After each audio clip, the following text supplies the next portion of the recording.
Olá, olá. Vamos acertando aqui, acendendo a luz.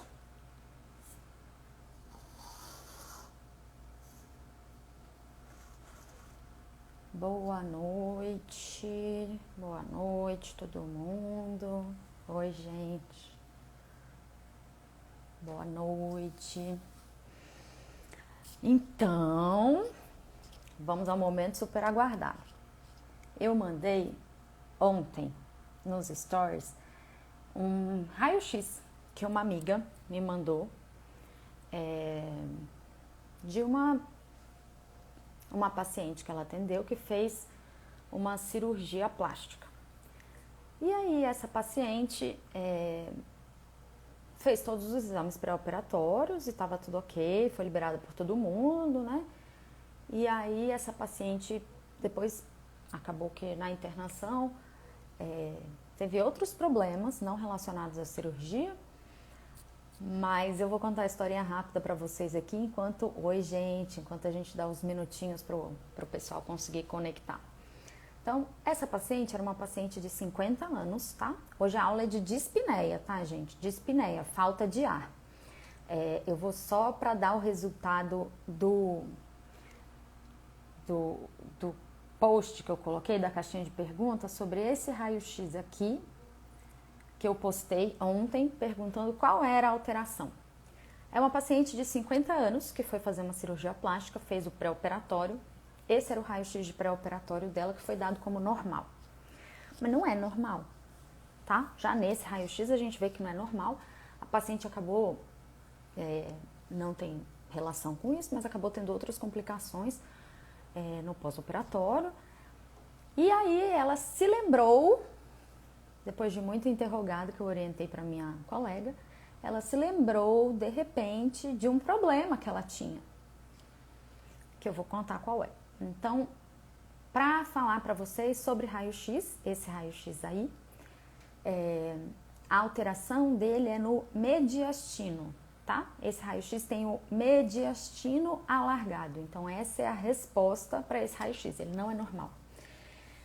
Eu vou botar aqui o outro slide, que eu circulo bem o mediastino. Aí, nesse raio-x, a gente vê que tem alguns problemas, porque ele tá rodado, né? Então, uma clavícula vai para um lado, outra vai para o outro, mas a gente vê que o mediastino tá alargado. A única pessoa que mencionou mediastino, especificamente, na resposta foi a Áurea, tá? Depois eu vou te mandar uma mensaginha, Áurea, e vou postar a resposta certinho e vou te marcar, tá? Então, a Áurea foi a única ganhadora. Agora, não adianta mais responder, tá, gente? Eu já falei qual é a resposta. Então, a Áurea foi a única ganhadora, a única que acertou mediastino, tá? Então, nesse raio-x, a gente vê algumas alterações. E são essas alterações que eu, Beatriz, médica pneumologista, vou te ensinar no curso de no curso de imersão de radiologia torácica, tá? Por quê? Porque eu quero que você olhe para o raio-x e perceba que ele tem alteração. Porque a gente só aprende radiografia vendo radiografia, tá? São muitas nuances de preto, branco, cinza, então a gente precisa aprender a ver. Senão, você ficar rendido para laudos, às vezes não tem quem laude, às vezes o laudador não é bom. Então, que bom, Áurea, que bom que ficou feliz. Vamos junto aprender tudo. Então, nesse raio-x eu quero mostrar para vocês como é importante o olho clínico para não cair nessas balelas, gente. Não pode, você tem que ser, como profissional, você tem que ser autônomo para poder olhar e ver que o exame está errado. Da mesma forma que você faz isso com o exame de sangue, porque você viu o hemograma e viu que estava errado, você tem que fazer isso com raio-x. Então, no raio-x de tórax, é possível sim a gente identificar, por exemplo, os critérios de adequabilidade. Então, se o raio-x está bem feito, se o padrão está bom, se o padrão está ruim, dá para a gente dizer se é o sexo feminino, se é sexo masculino, as principais alterações, se é suspeito de infecção. Então, isso eu vou ensinar tudo para vocês, correlacionando com o caso clínico. Acabou que esse alargamento de mediastino dessa paciente específica é um bócio de tireoide mergulhante, que ela esqueceu de falar, mas ela faz punção anual, todo ano ela faz punção de tireoide, e ela esqueceu de comentar com o cirurgião plástico que ela tinha esse problema de tireoide. Então, não pode cair nessas pegadinhas. Se vocês tivessem aprendido a ver raio-x, vocês não cairiam. Então, eu quero te ensinar. O que você acha de aprender? Senão, você vai ter que acreditar no blá blá blá de quem escreveu, certo? Então, a alteração desse raio-x é no mediastino, ok? Que é o que tá rosinha aí que eu circulei, que tá alargado. No caso dessa paciente, de alargamento de mediastino, que a gente tem 5 principais causas, que eu vou explicar para vocês no curso de imersão de rádio, o link tá lá na bio. Nesse caso, era um problema de tireoide, um bócio mergulhante. Agora, vamos lá para a nossa live sobre dispneia. Exatamente, Áurea, nunca mais acreditar em blá blá blá, porque tem profissionais de radiologia que são muito bons, que eu acredito, que eu ligo todo dia, Péricles, eu ligo todo dia para você. Luana, desculpa, mas é porque o Péricles é muito bom em radiologia. Agora, tem outros profissionais que eu não tenho tanto contato, Isso acontece em todos os lugares, todas as cidades do mundo inteiro. Então, acredite nos seus olhos. Começando a live de hoje aqui sobre dispneia, que é falta de ar, um tema super recorrente, atual e sempre, na vida de quem faz pronto-socorro, UTI, enfermaria e de quem é pneumologista. O que você precisa saber sobre dispneia, eu vou te explicar agora, nos próximos 15 minutos. Então, são 7h06 até 7h21, eu terminei de te explicar. E aí eu abro para perguntas. Então, se tiver perguntas, já vai anotando para não esquecer, que eu vou te responder daqui a pouquinho. Outra dica é, se você quiser uma apostila de como investigar a dispneia e as principais suspeitas para o pronto-socorro, faz um print aqui, posta no seu stories me marcando e me manda via direct, ok? Aí eu vou te mandar uma apostila ótima sobre dispneia e como investigar no pronto-socorro. Então, o principal da dispneia é a história clínica, tá? Vocês sempre vão me ver falando sobre a história clínica, falando sobre o paciente. Porque, gente, não existe medicina sem paciente. Oi, Dalcomo, Maria Cristina. Não existe medicina sem paciente. Então, se você não conversar com o seu paciente, você não vai saber o que ele tem. Ai, prof, mas aí o paciente chegou com muita falta de ar, eu não consigo conversar com ele. Ok, gente, Aí você não vai conversar. Se o paciente tiver insuficiência respiratória aguda, gaspeando, com respiração inefetiva, de fato, não dá para conversar. Aí você faz o que tiver que fazer. Mas, se o paciente tiver condições de falar, as informações que ele vai dar são sempre preciosíssimas. E nessa história clínica, eu vou chamar a atenção de 4 pontos para vocês prestarem atenção, de que sempre tem que perguntar para o paciente. Então, é importante quando o paciente fala, eu tenho falta de ar, ou eu tenho canseira, eu estou cansado, o fôlego não é completo, porque a falta de ar vem de várias formas. Você tem que perguntar quando começou. E prestar muita atenção se o paciente falar, começou ontem, anteontem, do nada, assim, começou. Nunca tive isso antes e, nossa, estava dormindo, de repente começou. Dispneia de início súbito, assim, que não existia antes, geralmente é embolia pulmonar, tá? Então, tem que ficar atento na vida, na prova, no pronto-socorro, sempre o paciente fala assim, doutora, eu não tinha nada, eu estava ótima, de repente veio aquela falta de ar e aquela pressão no peito. Embolia pulmonar, ok? Que infelizmente morre-se muito ainda pela falta de suspeição e pelo erro na investigação, mas isso vai virar outra live. Se o paciente te falar que a falta de ar dele não é súbita, que começou já há mais tempo, aí você vai perguntar quanto tempo. Geralmente os pacientes eles falam há muito tempo, mas você tem que estimular o paciente a te dar a quantidade de tempo. Muito tempo é o quê? 1 mês? 1 ano? 10 anos? Aí ele vai te falar, 10 anos que eu tenho e vem piorando. Aí é completamente diferente seu raciocínio de um paciente que fala, não, minha falta de ar começou tem 3 meses. São coisas diferentes que você vai pensar. Então, por causa disso, deixa eu mudar aqui para ficar um pouco mais alto. Por causa disso, é importante que o paciente te estime quanto tempo ele tem falta de ar. Então, você deve perguntar isso de forma ativa, dando datas, por exemplo, comemorativas. Ah, já tinha isso antes do Natal? Como é que você passou o Natal? Estava cansado? Ah, e no último feriado lá, de 7 de setembro, já tinha isso? Porque dando correlações temporais estáveis, o paciente consegue lembrar da onde veio aquilo, tá? Pelo menos há quanto tempo tem. Outra coisa importantíssima na dispneia que eu sempre falo com os meus alunos é: mas você está cansando para fazer o quê? É para tomar banho? É para lavar o cabelo? Porque tem paciente, e é sério isso, quem faz medicina já deve ter se deparado com isso.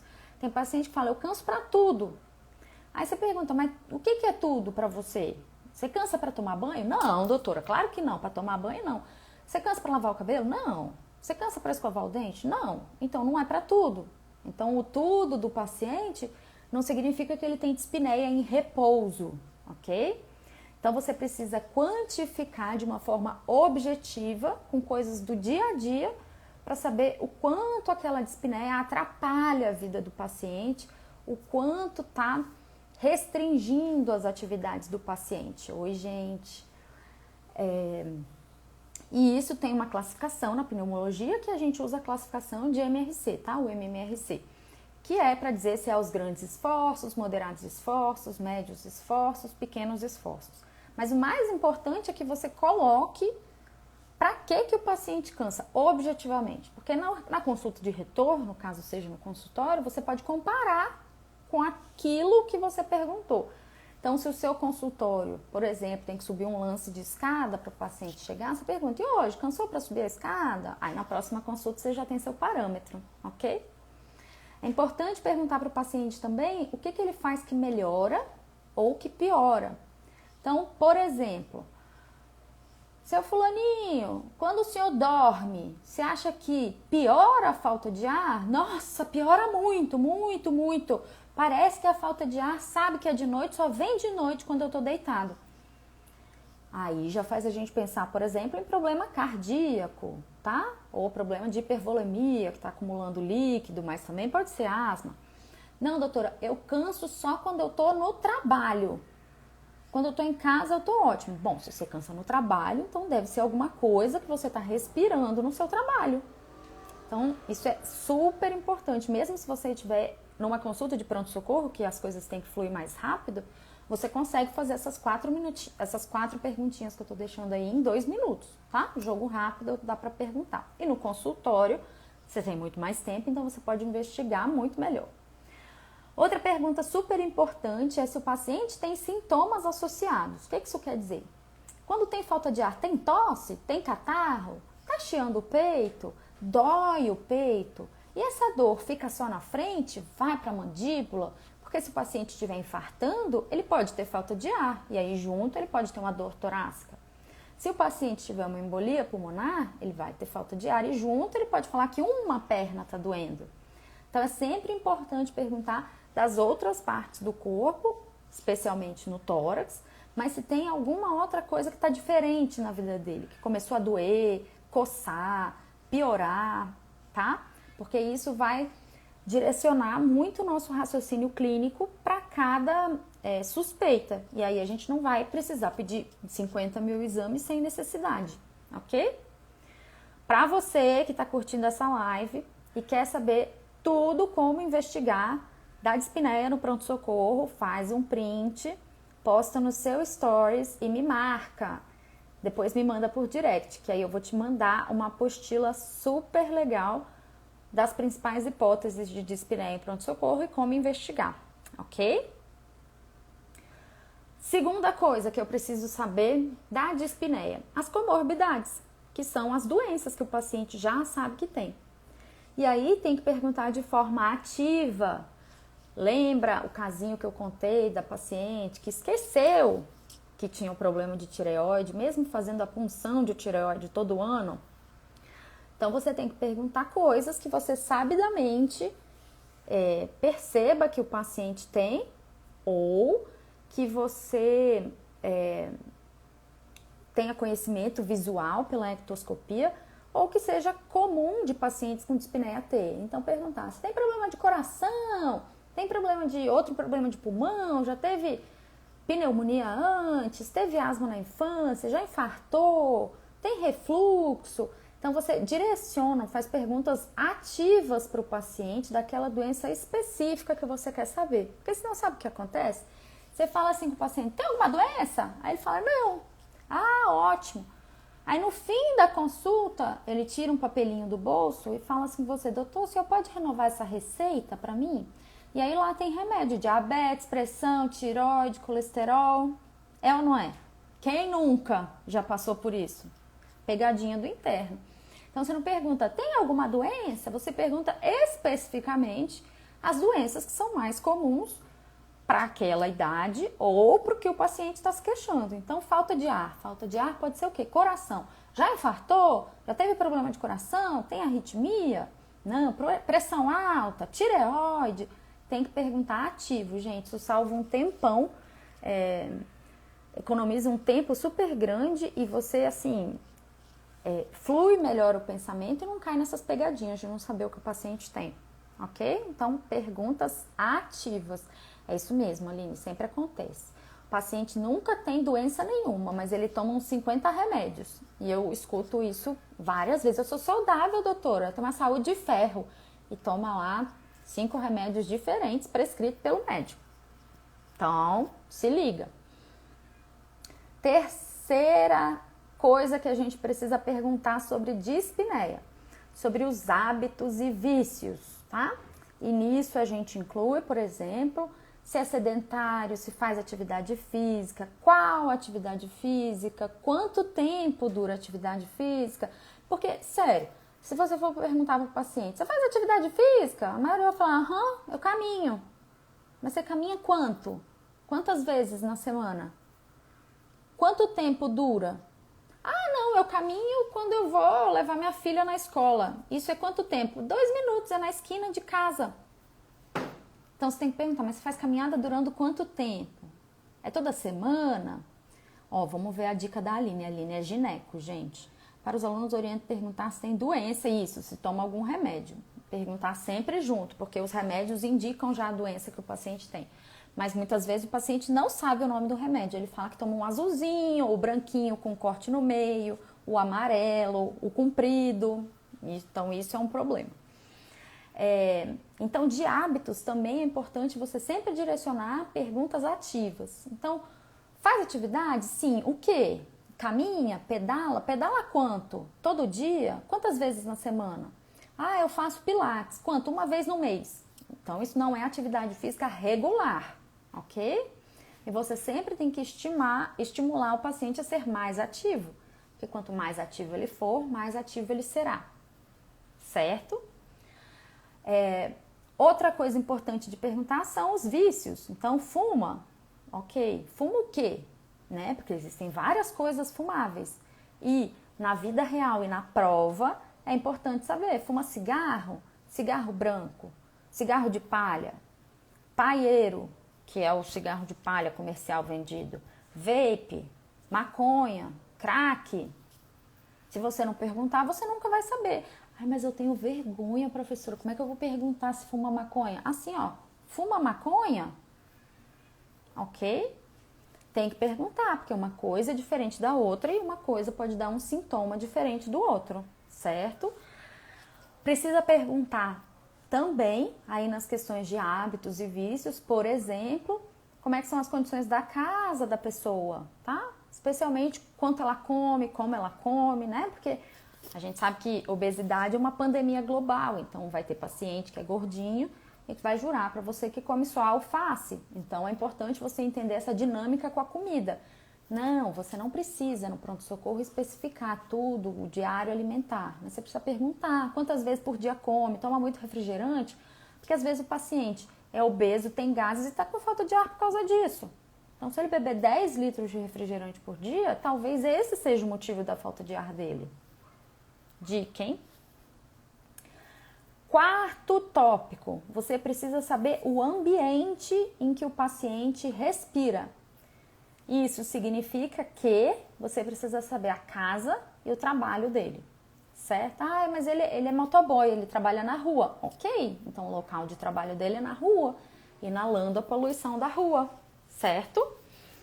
Na casa você tem que perguntar sobre animais domésticos, mofo, pretinho na parede. Mofo, gente, mofo é uma coisa muito tricky, muito pegadinha também, pegadinha do interno. Porque se você falar assim, você tem mofo em casa, a pessoa se sente ofendida. Porque mofo é coisa de gente suja, tá? Na mentalidade brasileira.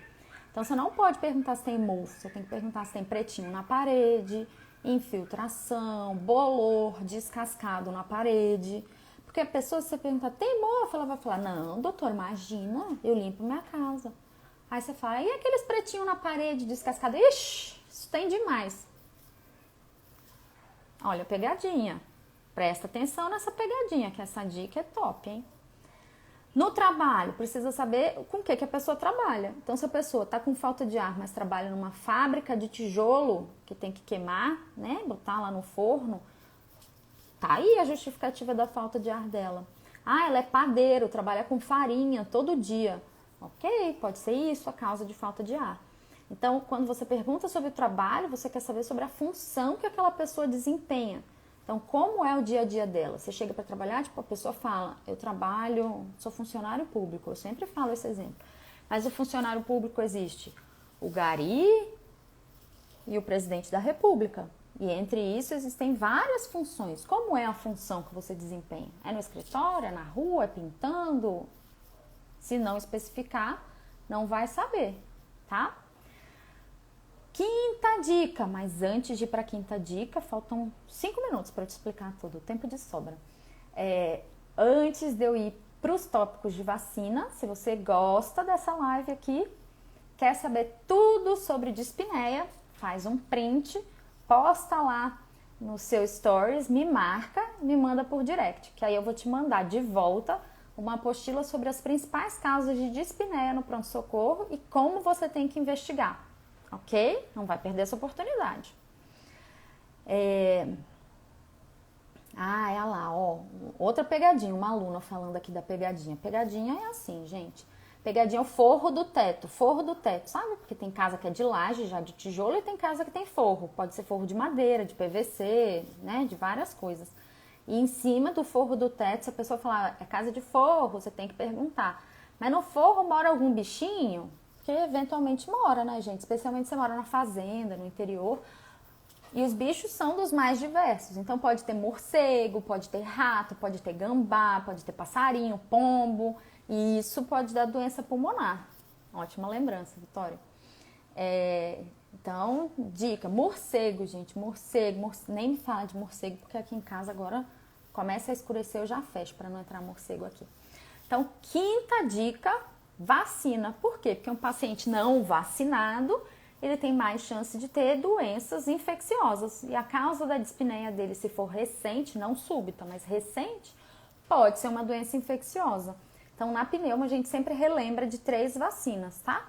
Influenza, que é anual, pneumococo, que aí varia se está tomando a 23 ou 13, e aí pode ser uma vez depois 5 anos de reforço, e a Covid, ok? Mas lembrando que outras doenças também podem dar problema pulmonar. Por exemplo, sarampo. Sarampo pode dar pneumonia, ok? Não é só manchinha de pele. Então tem que prestar atenção e questionar se as vacinas estão em dias. Sexto tópico, quais são as principais hipóteses diagnósticas? As mais comuns, assim, porque você tem que pensar sempre no dia a dia no mais comum. As principais hipóteses, você vai direcionar para aquilo que seu paciente te fala. Então, o que você conseguiu juntar da história dele, dessas perguntinhas que você fez antes.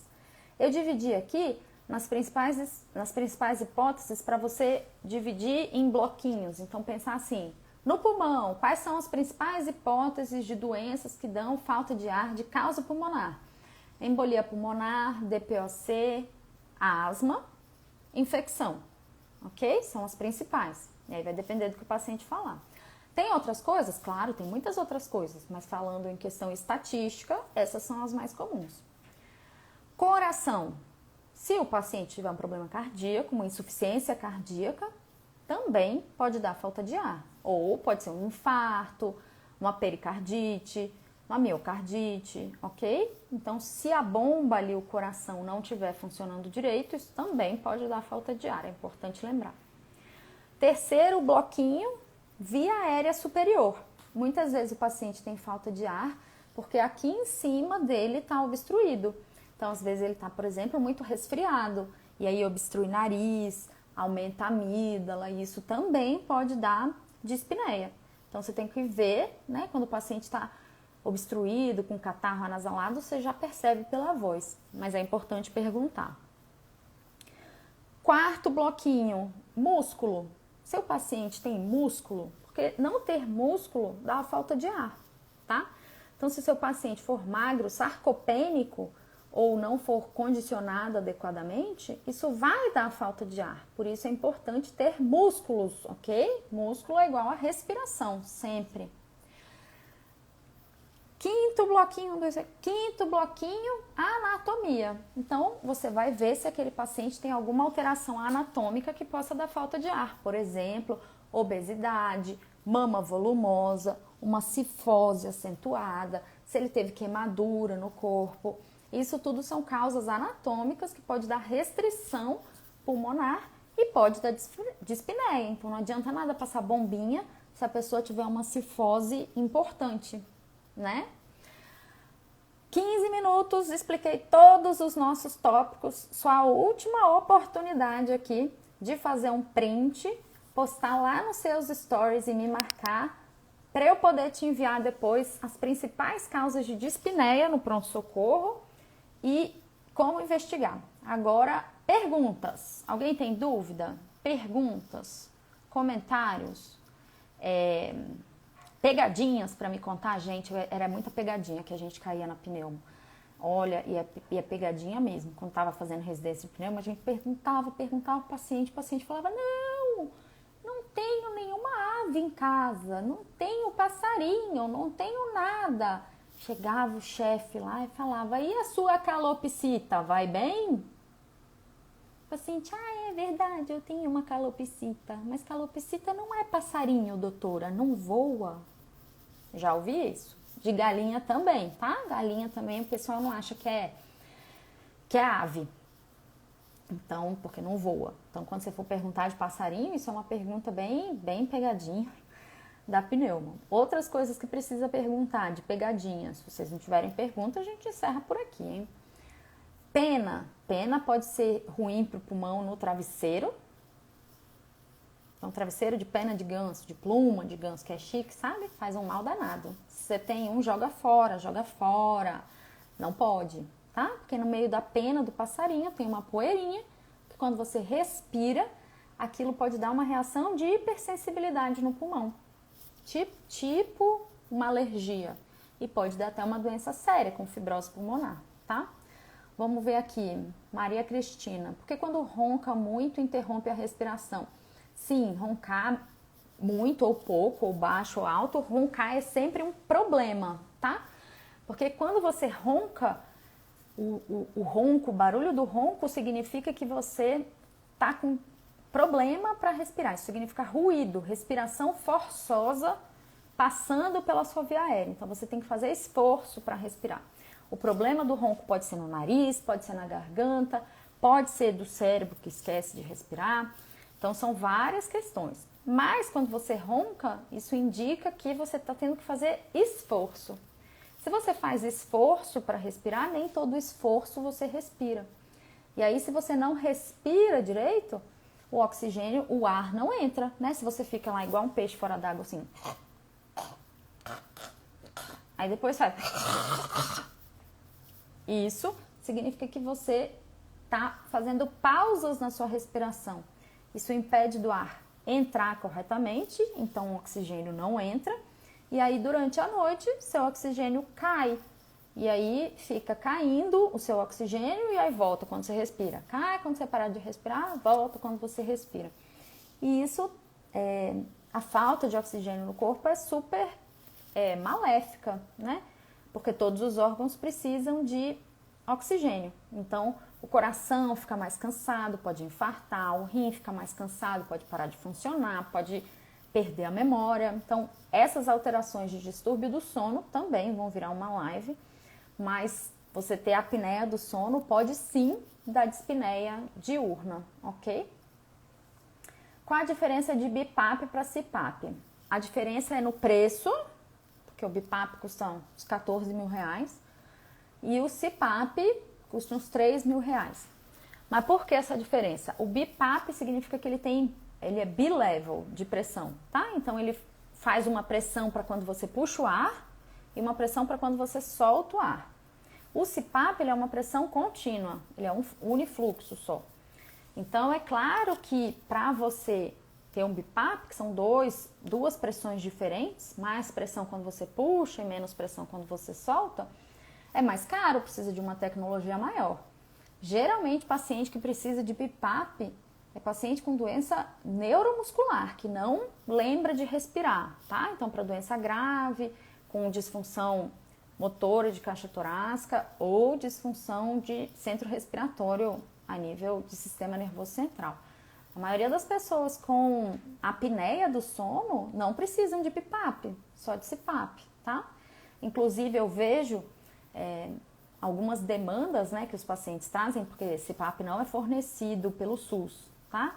Mas você pode judicializar, caso seja a sua opção, e com a judicialização, o Ministério Público, o juiz, pode decidir por mandar notificação para o SUS comprar ou não aquele aparelho para você.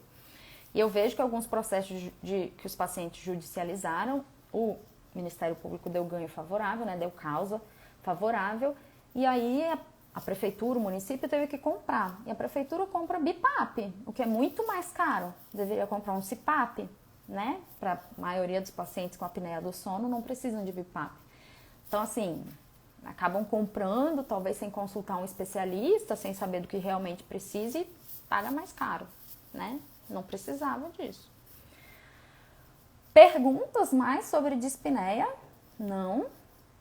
Sua última chance de tirar um print, postar no seu stories, me marcar e ganhar uma apostila de graça via direct para você sobre dispneia no pronto-socorro e as principais causas e como investigar.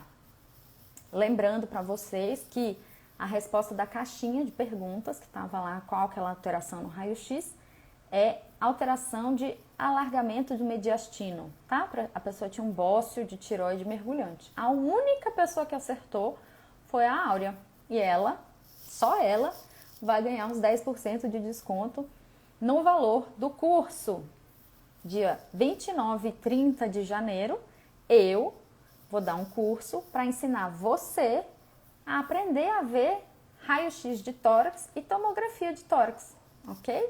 Para você não cair mais em pegadinha, não ficar achando que todo raio-x tem alguma coisa quando não tem, ou que não tem alguma coisa e deixa batido, deixa passar batido. Você precisa confiar nos seus olhos só, não no laudo alheio. É isso que eu ensino aos meus alunos e é isso que eu quero ensinar para você. Vem aprender. Qual equipe é responsável pela solicitação de BiPAP? Médica ou físio? Isso depende, né? Porque equipe é multidisciplinar. Então, a gente trabalha todo mundo junto. Ter um fisioterapeuta que entende de respiração, entende de uso de medicação, de aparelho de BiPAP, de CPAP, é ótimo. Porque, óbvio, eles sabem coisas da fisioterapia que o médico não sabe, né?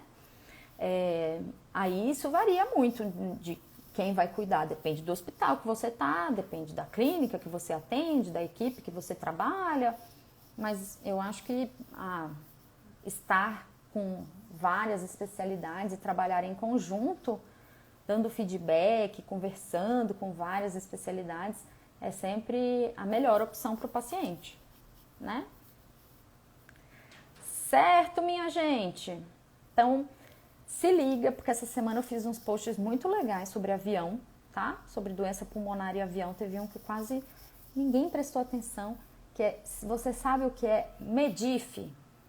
Porque se você tem uma doença crônica ou uma doença que você precisa transportar medicamentos específicos, você precisa de uma MEDIF. Dá lá uma olhada. Certeza que você conhece alguém que está com risco de ser barrado aí no aeroporto, porque não tem uma Medif. Dá lá uma olhada, tá? Gente, é isso. Muito obrigada pela participação de vocês. Mandem via direct para eu poder te mandar a super apostila. Espero vocês aqui na semana que vem, viu? Na nossa live de quinta. Tchau, gente. Obrigada. Boa noite.